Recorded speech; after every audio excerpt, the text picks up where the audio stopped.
Good evening, everyone. Treasure Troller here from the mask-wearing militant state of Michigan, where we have more FBI agents and informants than we do actual conspirators in the plot to kidnap our governor and dictator, Gretchen Whitmer. So a couple of quick things before I get to the most important thing of the night. First, the Immunity Enhancement Program and its mandates. Everybody knows they're unconstitutional. Everybody knows that the dementia in chief can't do it. They're going to do the same thing they did here in Michigan when our governor and dictator started renewing the emergency orders for the state. Finally, the Supreme Court of Michigan slapped her down, and so what did she do? She turned it over to the Department of Health and Human Services. So they were running all the mandates as far as mask wearing and whatnot. But of course, it was always the dictator that would come out and say, "Oh yeah, well we're gonna lighten up on things and whatnot." So these businesses can open, or you don't have to wear a mask in these places. So he'll still be in it. So you're going to see this mandate stuff just switch over to the NIH or OSHA, because they're talking about fining companies. So OSHA will be in charge of these mandates. Now, what OSHA really has to do with setting mandates in this country, I have no idea. So they're going to have to come from somewhere. But the one thing I can guarantee you, and I'm willing to say it now, that there will not be a union business fine. There will be a few companies fined. They will not be union companies.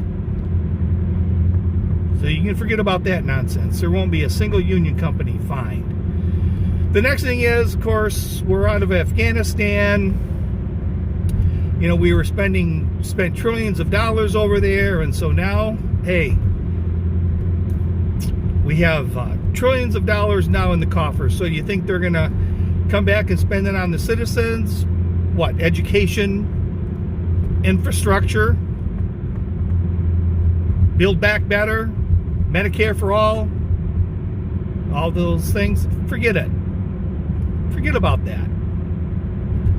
I'm willing to bet the money goes to the World Health Organization, some other reprobate third world countries, the climate, or the Paris climate agreement thing or whatever, but it won't be coming back to us for Medicare for all or anything like that. You've gone 20 years without the money. Well, why do you think you need it now? Just not going to happen. So don't think the savings from the military industrial complex, whatever that is, I have no idea, is going to trickle down. So they always talk about trickle-down economics as BS. Well, you're going to see it firsthand how trickle-down to the Democrats is BS as well. So the most important thing I wanted to talk about today was Florida State University's loss to Jacksonville State. I feel sorry for the Seminole Nation. I know it is a hard, bitter pill to swallow. Being a Michigan fan and watching them lose to Appalachian State, I'm right there with you. My heart goes out to you. But here's something you shouldn't do. I'm going to give you a few things not to do concerning the loss to Jacksonville State. Number one, do not blame the coaches. Number two, do not blame the players. Do not blame any particular defense that you're running.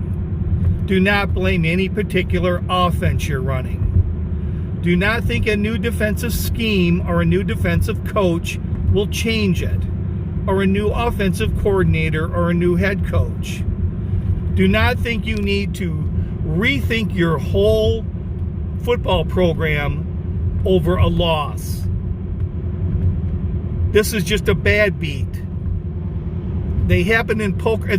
I'm playing poker tonight. It's going to happen to me 10 times tonight. Get all in with aces against a guy with pocket twos and he sucks out on the river. Or some nonsense like that. Just take it. Just take the L.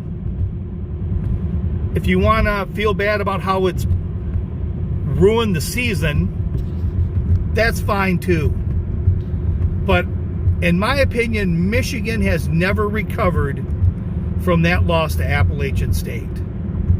Now, there was a lot more on the line for Michigan. A lot of 4th and 5th year seniors came back. It was Lloyd Carr's last year as head coach. He was retiring at the end of the year. They were really considered in the hunt for a national championship. And then they lit a dumpster fire in the big house. And then they started talking about, oh, we need the spread offense. We need the spread offense.